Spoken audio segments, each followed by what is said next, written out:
இன்றைய முக்கிய செய்தி நவம்பர் 24 2025 1. வெளிநாட்டு உயிரினங்களை இறக்குமதி செய்ய அனுமதித்த முந்தைய ஒப்புதலை இந்தியாவின் வனவிலங்கு அதிகாரிகள் திரும்ப பெற்றுள்ளனர். 2. டெல்லியில் 328 கிலோ மெத்தம்பேட்டமைன் சம்பந்தப்பட்ட ஒரு பெரிய போதைப்பொருள் பறிமுதல் செய்யப்பட்டது.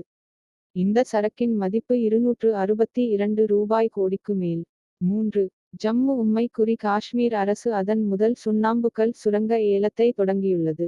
இந்த நடவடிக்கை இப்பகுதியில் ஆராயப்படாத கனிம வளங்களை பயன்படுத்துவதை நோக்கமாக கொண்டுள்ளது. 4. பீகார் மாவட்டங்களில் பல தாய்மார்களின் பாலில் யுரேனியத்தின் தடயங்களை வெளிப்படுத்தும் ஒரு புதிய ஆய்வு. நீண்டகால சுகாதார விளைவுகள் குறித்து விஞ்ஞானிகள் எச்சரிக்கின்றனர்.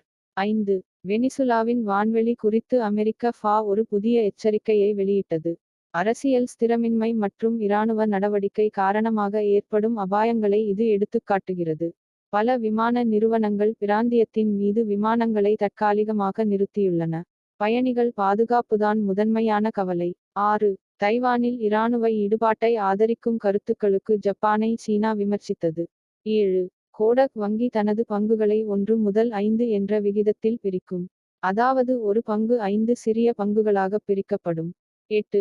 மணிகண்டால் நடத்திய கருத்து கணிப்பு 2வது காலாண்டில் இந்தியாவின் பொருளாதாரம் சுமார் 7.3 விழுக்காடு விரிவடைய வாய்ப்புள்ளது என்று கூறுகிறது.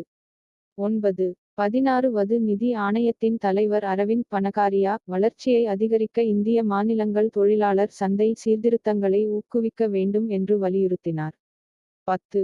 2030ஆம் ஆண்டுக்குள் இருதரப்பு வர்த்தகத்தை சுமார் 50 பில்லியன் அமெரிக்க டாலர்களாக உயர்த்துவதை நோக்கமாக கொண்ட விரிவான பொருளாதார கூட்டாண்மை ஒப்பந்தத்திற்கான சபா பேச்சுவார்த்தைகளை மீண்டும் தொடங்க இந்தியாவும் கனடாவும் ஒப்பு கொண்டுள்ளன.